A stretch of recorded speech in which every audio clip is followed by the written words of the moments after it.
Hi everyone, welcome to Birky's book time. Archibald's here, but he's asleep. I'll show you in. There he is. Archibald! You're not going to wake up today to listen to Birky's book time. He's very tired. We've been out for a walk. So, today I'm going to read chapter 8. We're really getting on with the story now, aren't we? So I'm looking forward to seeing what is happening with Robert and Malkin. Will Malkin ever tick again? Here we go. That afternoon in the village, everything was quiet. Snow had been falling all day and thick drifts of it muffled the streets. Robert only had one visitor at Townsend's, Mrs. Chivers, an old woman from the village with selective deafness, who traipsed through the knee-deep powder in her winter woolens, carrying her mechanical canary and its tiny, unique winding key. It had stopped working and no longer chirped. Robert examined it, and she pouted and scrunched up her wrinkled face like a paper bag when he explained that it would be a couple of days before he or his da could make the repairs, because parts were not arriving owing to the bad weather. Later, while Thaddeus busied himself in the workshop, Robert got on with the accounts. Adding the lines of numbers in the book required every ounce of his concentration, and the hours drifted past in a sea of ticks. Until, before he knew it, the November light was fading. When the row of clocks in their cases chimed out 4, he closed the ledger and reached out for the oil lamp on the edge of the counter. Removing the glass chimney, he struck a match and held it to the wick, then replaced the glass and watched the flame's amber tones fill the room, scattering shadows between the clock faces. A movement caught his eye. A thin, odd-looking man, his eyes hidden by the brim of his stovepipe hat, stood silhouetted in the doorway. The chime of the clocks must have masked his entrance, for Robert had not heard the bell, and he could have sworn the fellow hadn't been there a moment before. The thin man thrust his lacquered cane into the umbrella stand and let go of its silver skull handle. Outside the shop, the large mutton chop gent from the morning before limped into view. Robert watched him stop and lean his wide, wool-coated black coat against the etched glass window. Presently, he lit a fat cigar and gazed off down the street. The thin man was hunched forward, examining the clocks in the shop's display cabinet. He cleared his throat, took off his gloves, and, with their fingertips, brushed the melting snow from the front of his long coat. "Good evening, Master Townsend. Quite the place you have here." "We're proud of it, sir." "Indeed you should be." The man tipped back his stovepipe hat and the shadows lifted from his face.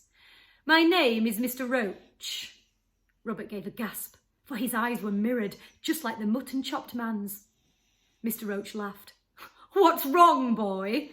Have you never seen a hybrid before?" No, I mean only your colleague outside."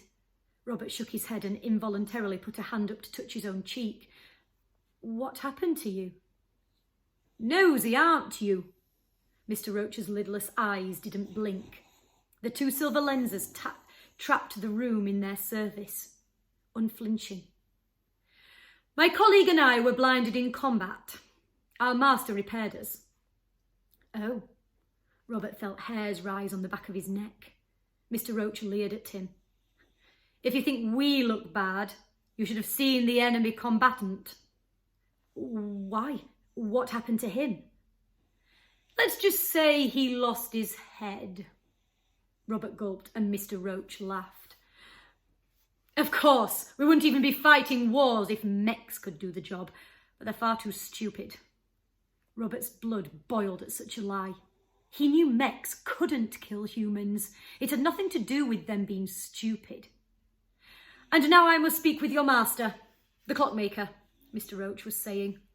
Robert realised his mouth had fallen open and snapped it shut. "I'm afraid Da's busy. Were you looking for something in particular?" He had a horrible notion he knew exactly what the man was nosing for. "So, the clockmaker's your father?" Mr. Roach's mirrored eyes gleamed. Surely you have some idea of our foxing problem? He gestured with his black gloves, indicating the mutton-chopped fellow outside. You met my colleague, Mr. Mould, on the street yesterday morning and were kind enough to give him some information about the mechanimal we're looking for.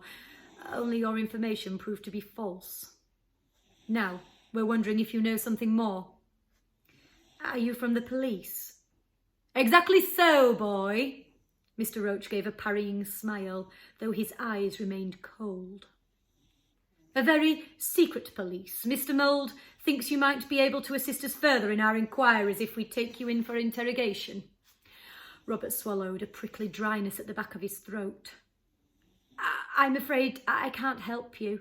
I told your colleague everything I saw. Perhaps you did, or perhaps you didn't. The corners of Mr. Roach's lips twisted into the slightest of smirks.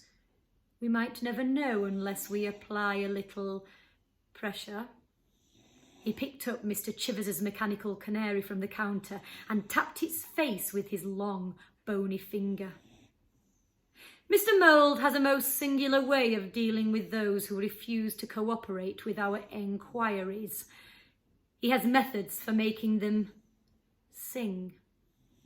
Mr. Roach pushed the face of the canary onto the sharp corner of this display table. Crack! Went the clockwork canary. And Mr. Roach pushed harder until the thing's face dented into an irreparable splintered mess.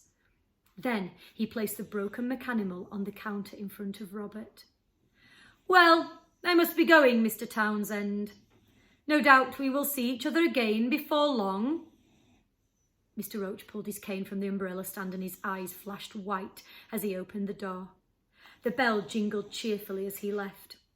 Robert let out a sigh of relief as, soon as he'd gone, it felt as if the air had returned to the shop. He picked up the broken clockwork bird and watched as the pair crunched away through the drifts and disappeared at the dark end of the street. We're going to finish there. Mr. Roach is not a nice man. I think that's the same person who gave Lily the humbug when they were in the airship. Right, that's the only part of chapter 8 and there's quite a bit more to go, so I'll read that in another part later. Okay, everyone, I hope you're all doing well and I hope you enjoyed that. Did you hear Archie snoring? We're going to say goodbye now. So, from Archibald, he was fast on there. Oh, no, he's just woken up. And from me, I'll see you soon. Bye.